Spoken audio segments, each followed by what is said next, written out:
Hello students.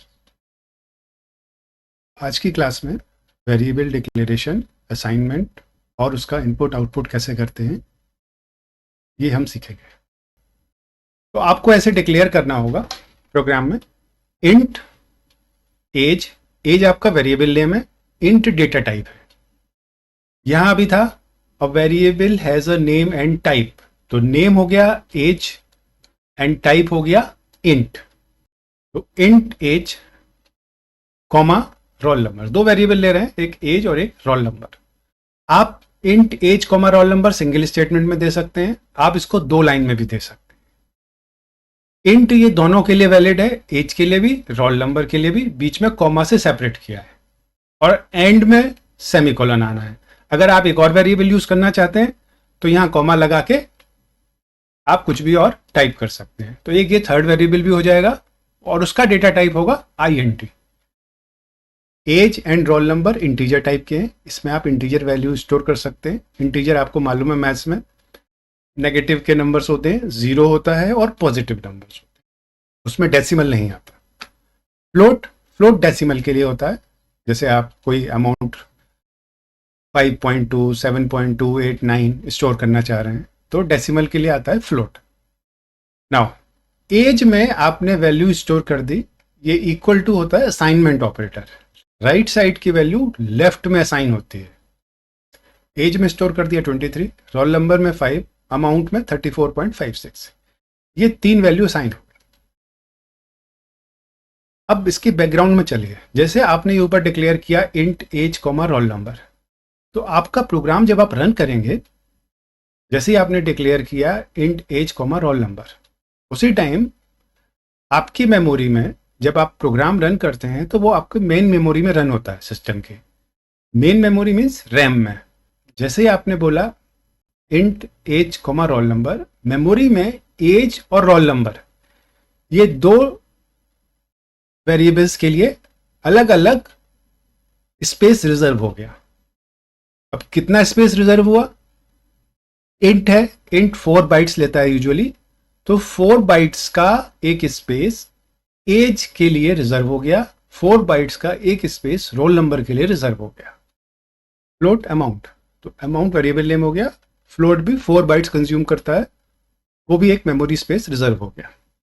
Float में decimal वाला portion है, उसमें आप इंटीजर स्टोर कर सकते हैं, बट इंटीजर में फ्लोट स्टोर नहीं कर पाएंगे क्योंकि इंटीजर होल नंबर के लिए है। अब मैंने असाइन कर दिया age is equal to 23, roll number is equal to 5, amount is equal to 34.56। ये स्टोर हो गया। इसको आप सी आउट के थ्रू डिस्प्ले कर सकते हैं। सी आउट एज, ये कोट्स में है तो मैसेज आएगा age, cout roll number message आएगा, रोल नंबर की value, cout amount message आएगा, अमाउंट की वैल्यू। इसको पहले आपको मैं रन करके दिखाता हूं कि किस फॉर्मेट में आउटपुट आपका आता है। जो वैल्यू आपने असाइन की है अभी वही डिस्प्ले होंगी, उसमें कोई चेंजेस नहीं आएंगे। ये मैंने रन कर दिया। आपने एज में 23 लिया था, एज इक्वल टू 23, ये एज, ये मैसेज का आ गया एज और 23 उसकी वैल्यू आ गई। रोल नंबर 5, अमाउंट 34.56, तीन वैल्यूज जो आई।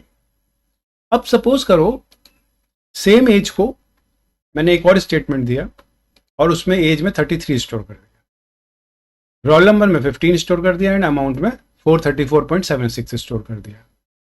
अब यहां पर एक प्रॉब्लम हो गई कि पहले एज 23, अब एज 33।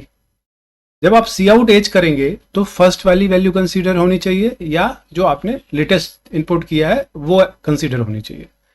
तो कंप्यूटर साइंस में C++ में आपकी जो भी लास्ट वैल्यू आप इनपुट करेंगे उस वेरिएबल में वो कंसीडर होगी। वो ऐसे होगी कि जब आपने इंट एज बोला तो एक मेमोरी रिजर्व हुई 4 बाइट्स की एज वेरिएबल के लिए, उसमें आपने 23 स्टोर कर दिया।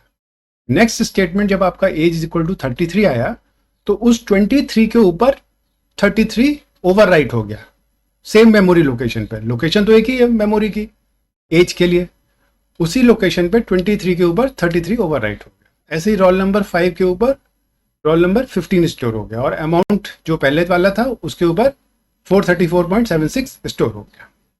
अब आपका आउटपुट ये आएगा, जो आपने सेकेंड टाइम वैल्यूज को स्टोर किया है वो वैल्यू डिस्प्ले में आएगी। देखिए, चेक कर लीजिए। 33, 15 और 434.76, ये 3 वैल्यूज आएंगी। तो जो भी लेटेस्ट वैल्यू होगी, लास्ट वैल्यू जो भी होगी वेरिएबल की, वो डिस्प्ले होगी। क्लियर? ये हो गया, आपने age, roll number, amount direct assign कर दिया। जब आप इसको रन करेंगे तो जो डेटा अवेलेबल होगा उस टाइम वो एंटर किया जाएगा, यूज़र का डेटा। आपको पहले से असाइनमेंट नहीं करना है कि age 23, roll number 5 and amount is 34। User से डेटा इनपुट करना है, तो उसके लिए आपको डेटा इनपुट करना है। जैसे सी आउट होता है स्क्रीन पे डिस्प्ले करने के लिए, ऐसे ही एक टर्म होता है सी इन, CIN इन। यहां पर ये आप एंगुलर ब्रैकेट देख रहे हैं, ये आउटपुट ऑपरेटर है। सी इन में एंगुलर ब्रैकेट ऐसा आएगा, ये होगा इनपुट ऑपरेटर। ये आउटपुट ऑपरेटर, ये इनपुट ऑपरेटर। तो आप एक मैसेज देंगे, enter your age, cin age. अब जो भी एज आप कीबोर्ड के थ्रू टाइप करेंगे वो उस एज वेरिएबल में स्टोर हो जाएगी। फिर आप एक मैसेज देंगे, enter your roll number, C in roll number, enter the amount, cin amount. इस टाइप से एज, रोल नंबर और अमाउंट रन टाइम पे आप यूजर से कीबोर्ड के थ्रू इनपुट कराएंगे। सी आउट में जब तक आप न्यू लाइन नहीं देते हैं तब तक सेम लाइन में रहता है। सी इन में क्या है, आप जैसे ही एंटर करेंगे वो नेक्स्ट लाइन में ऑटोमेटिक आ जाएगा। उसके बाद जो आपने एंटर किया, सेम को हम आउटपुट सी आउट के थ्रू एक बार फाइनली डिस्प्ले कर देंगे कि आपने क्या क्या वैल्यूज एंटर की थी। तो सी out as, cout roll number, सी आउट अमाउंट। अब इस प्रोग्राम को रन करते हैं, रन करके देखते हैं कि सी आउट और सी इन का क्या फंक्शन हो रहा है। रन करेंगे, ये मैसेज आएगा, एंटर योर एज, आपने एज एंटर की। मैसेज आया, एंटर योर रोल नंबर, आपने रोल नंबर एंटर किया। अमाउंट, आपने एक अमाउंट भी एंटर कर दिया। 3 वैल्यूज आपने एंटर कर दी, 22, 33, 44, 45.6। अब यही वैल्यू आपको एक बार डिस्प्ले और करानी है सी आउट के थ्रू। ये आ गया, एज 22, रोल नंबर 33, अमाउंट 45। ये सी आउट ने डिस्प्ले कर दिया। इस सी एन ने, इस सी एन ने और इस सी एन ने, ये जो 3 सी एन यूज किए, फर्स्ट, सेकेंड एंड थर्ड, इन सी एन के थ्रू आपने उसको इनपुट लिया और सी आउट के थ्रू आपने उसको डिस्प्ले कर दिया। तो एक सी इन होगा जिसके थ्रू आप यूजर से डेटा इनपुट लेंगे। वो इंटीजर भी हो सकता है, डेसिमल भी हो सकता है, करेक्टर भी हो सकता है, स्ट्रिंग भी हो सकता है और कुछ भी हो सकता है।